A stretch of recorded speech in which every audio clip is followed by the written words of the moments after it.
하나님의 말씀은 에스겔 48장 1절에서 12절 말씀입니다. 모든 지파의 이름은 이와 같으니라. 북쪽 끝에서부터 헤들론 길을 거쳐 하맛 어귀를 지나서 다메섹 경계선에 있는 하살 에논까지 곧 북쪽으로 하맛 경계선에 미치는 땅 동쪽에서 서쪽까지는 단의 몫이요, 단 경계선 다음으로 동쪽에서 서쪽까지는 아셀의 몫이요, 아셀 경계선 다음으로 동쪽에서 서쪽까지는 납달리의 몫이요, 납달리 경계선 다음으로 동쪽에서 서쪽까지는 므낫세의 몫이요, 므낫세 경계선 다음으로 동쪽에서 서쪽까지는 에브라임의 몫이요, 에브라임 경계선 다음으로 동쪽에서 서쪽까지는 르우벤의 몫이요, 르우벤 경계선 다음으로 동쪽에서 서쪽까지는 유다의 몫이요, 유다 경계선 다음으로 동쪽에서 서쪽까지는 너희가 예물로 드릴 땅이라. 너비는 25,000척이요 길이는 다른 몫의 동쪽에서 서쪽까지와 같고 성소는 그 중앙에 있을지니 곧 너희가 여호와께 드려 예물로 삼을 땅의 길이는 25,000척이요 너비는 10,000척이라. 이 드리는 거룩한 땅은 제사장에게 돌릴지니 북쪽으로 길이가 25,000척이요 서쪽으로 너비는 10,000척이요 동쪽으로 너비가 10,000척이요 남쪽으로 길이가 25,000척이라. 그 중앙에 여호와의 성소가 있게 하고 이 땅을 사독의 자손 중에서 거룩하게 구별한 제사장에게 돌릴지어다. 그들은 직분을 지키고 이스라엘 족속이 그릇될 때에 레위 사람이 그릇된 것처럼 그릇되지 아니하였느니라. 땅의 예물 중에서 그들이 예물을 받을지니 레위인의 접경지에 관한 가장 거룩한 예물이니라. 오늘 우리에게 주신 하나님 말씀입니다. 성도 여러분, 이제 오늘 아침에 에스겔 48장의 대단원의 막을 내리는 날입니다. 그러면서 예수 그리스도께서 십자가에 못 박히신 그 고난의 절기를 시작하는 사순절 첫날, 제2의 수요일이기도 합니다. 만약에 에스겔에서 중간이었다면 아마 오늘 새벽부터는 사순절 묵상을 시작을 했을 겁니다. 그런데 에스겔이 48장 한 장만 남아 있었기 때문에 사순절 시작되지만 오늘까지는 에스겔 선지서를 하고요. 에스겔 선지서 끝나면서 내일 아침부터는 이제 사순절 새벽 묵상을 제가 40일, 주일을 제외한 40일 동안 전해드리도록 하겠습니다. 우리 성도들 에스겔 함께 말씀 읽고 묵상하느라고 애쓰셨고요. 내일부터 시작되는 사순절 새벽 묵상에도 적극 참여해 주시기를 부탁을 드리겠습니다. 어제 새벽에 드렸던 말씀 기억나시는지요? 에스겔 47장 13절부터 이제 앞으로 회복될 이스라엘 영토의 경계선, 땅 분배에 대한 환상의 말씀을 주셨는데 오늘 이 48장도 연이어서 그 말씀의 연장선상에 있습니다. 그래서 이 48장을 조금 세밀히 보시면 먼저 1절부터 29절까지는 각 지파에게 분배될 가나안 땅의 경계선들이라는 것을 우리가 쉽게 구별해낼 수 있고요. 그리고 30절부터 35절까지는 그 거룩한 성읍에 세워질 12개의 출입문들에 관련한 말씀들입니다. 그렇게 이제 땅을 분배를 확정하고 성읍의 문들을 확정하면서 이제 그 회복될 그 이스라엘이 어떤 모습인지를 말씀해 주시면서 그렇게 에스겔서의 대단원이 막을 내리는 거죠. 그래서 말씀드린 것처럼 이스라엘 영토를 분배하는 과정이 세밀하지는 않지만 여기에 등장을 합니다. 이 회복된 가나안 땅은요, 여전히 하나님이 이스라엘 백성들을 위해서 친히 마련해 주신 땅이지요. 하나님께서 정해서 백성들로 이주하게 한 땅이지 않습니까? 그런데 아무리 하나님이 지정해 주신 경계를 확정해 주신 땅이라고 그래도요, 지금도 이스라엘 지역, 가나안 지역을 가보면 아시겠지만은 척박한 곳도 있고 기름진 곳도 있습니다. 산악지대도 있고 평지도 있습니다. 그런데 그렇게 환경은 각각 달라도 그 기업은 하나님이 마련해 주신 곳이라는 것을 깨닫는 것이 중요합니다. 그래서 우리 사람의 눈으로 볼 때는 척박하고 산악지대이고 볼모지 같은 그런 땅인 것 같지만 하나님이 정해주셨기 때문에 그것은 복된 땅이고 은혜로운 기업입니다. 성경에는 그래서 젖과 꿀이 흐르는 땅이라는 표현이 종종 등장하지 않습니까? 그리고 말씀드린 이 말씀을 읽은 것처럼 이 기업의 중심에, 즉 하나님이 경계를 정해주시는 그 중심에는 하나님이 계시는 거예요.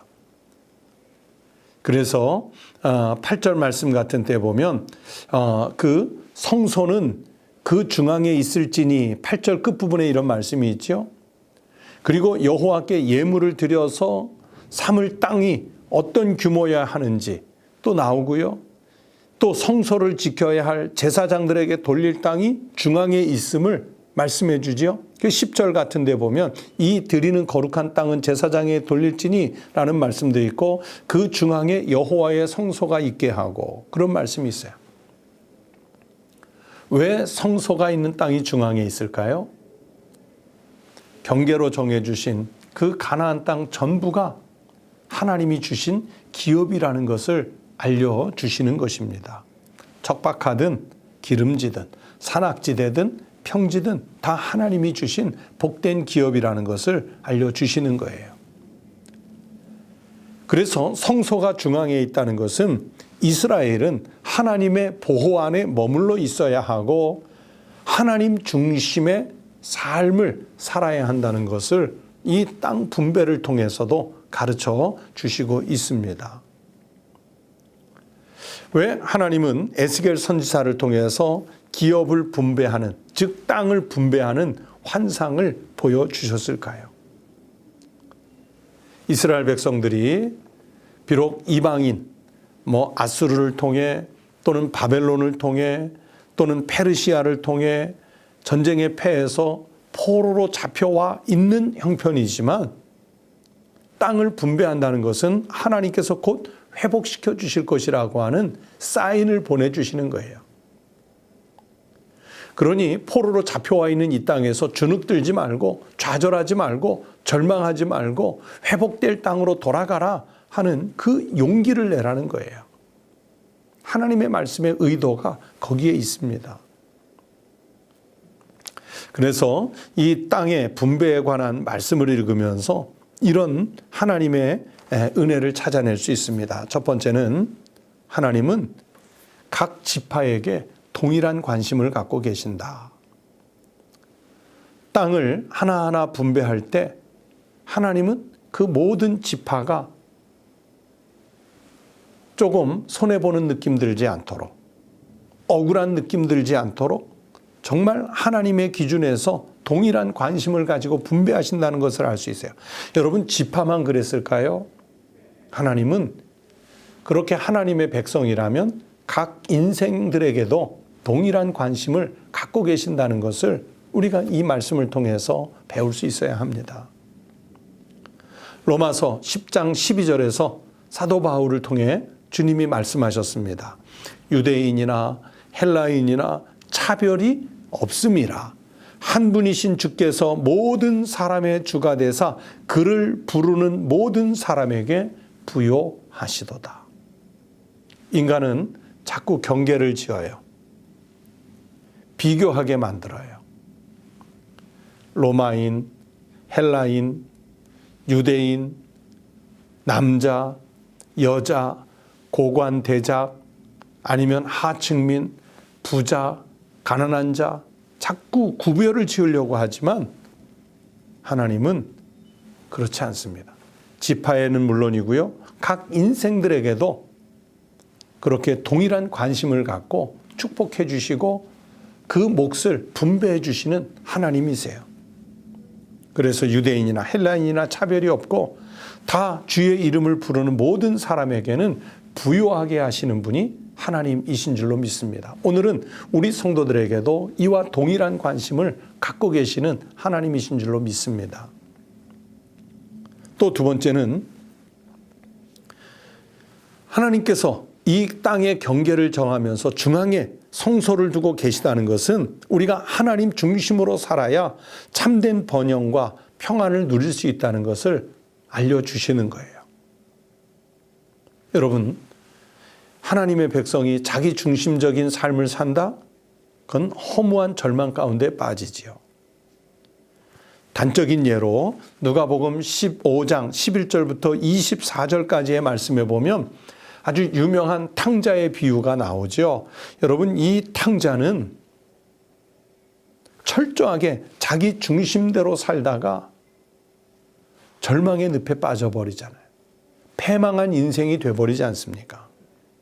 그런데 이제는 자기 중심에서가 아니라 아버지 중심의 삶으로 되돌아오니까 신분이 회복돼요. 그리고 축복이 회복됩니다. 그 아들이 아들로서의 삶을 회복하는 거예요. 인생이 회복되는 거예요. 아버지 중심, 하나님 중심으로 살면 그런 회복이 있을 수 있다는 것을 오늘 성경이 우리에게 말씀해 주시는 거지요.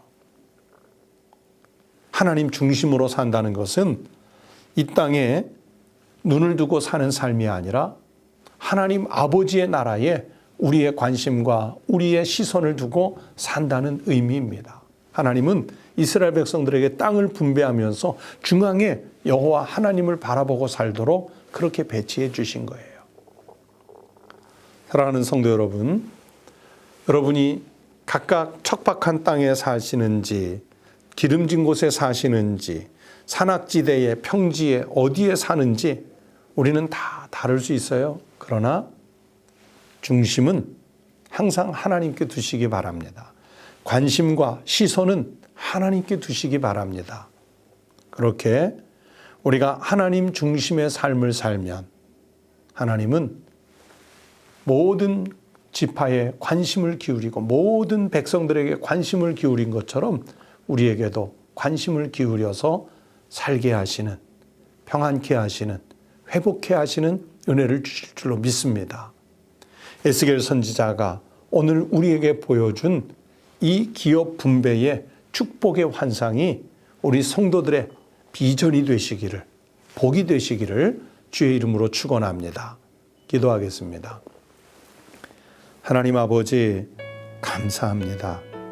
무엇보다도 에스겔서 여기 48장까지 오는 동안 지켜주시고 말씀으로 깨우쳐 주시고 은혜와 감동을 주셔서 감사합니다. 우리 사랑하는 성도들이 언제나 말씀을 사모하며 이 말씀 앞에 나와 싸우니 하나님께서 신령한 만나를 먹여주시고 반석을 쳐 생수를 마시게 하시고 하늘로부터 오는 은혜와 감동 깊은 삶을 살아가도록 축복하여 주시옵소서.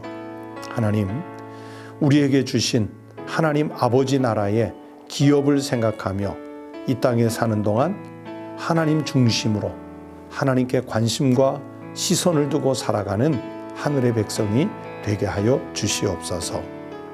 우리 성도들의 생애를 지켜주시고 가정을 지켜주시고 일터를 지켜주시고 또 소망하여 품고 있는 기도의 제목들이 응답되는 복을 많이 누릴 수 있게 하여 주시옵소서. 하나님 아버지, 에스겔 선지서 이곳까지 오는 동안 지키신 은혜 감사하며 또 사순절 하나님께서 우리를 살리시려고 독생자 예수 그리스도를 보내셔서 고난 가운데 살게 하신 그 십자가의 길을 통해 채우실 은혜도 누릴 수 있게 하여 주시옵소서. 십자가 앞에서 우리의 죄를 회개하고 십자가 앞에서 생명을 사모하는 삶을 살게 하여 주시옵소서. 오늘 하루의 일과도 주님께 의지하며 예수님 이름으로 기도드리옵나이다. 아멘. 에스겔 48장의 말씀을 생각하시면서 이 시간 함께 기도하시겠습니다. 첫 번째는 주님의 은혜로 내가 지금 받은 것, 내가 지금 누리고 있는 것들에 대해서 감사하는 기도를 드리십시다. 그 기도가 하나님을 영화롭게 할 것입니다. 또 두 번째, 주님의 십자가를 나도 지고 가는 담대한 믿음을 소유할 수 있도록 기도하십시다. 주님은 우리를 살리시려고 십자가 지셔 이 고난의 때를 가셨는데 우리가 이제는 주님의 십자가를 내 십자가로 지고 갈 수 있는 믿음을 갖게 해달라고 기도하십시다.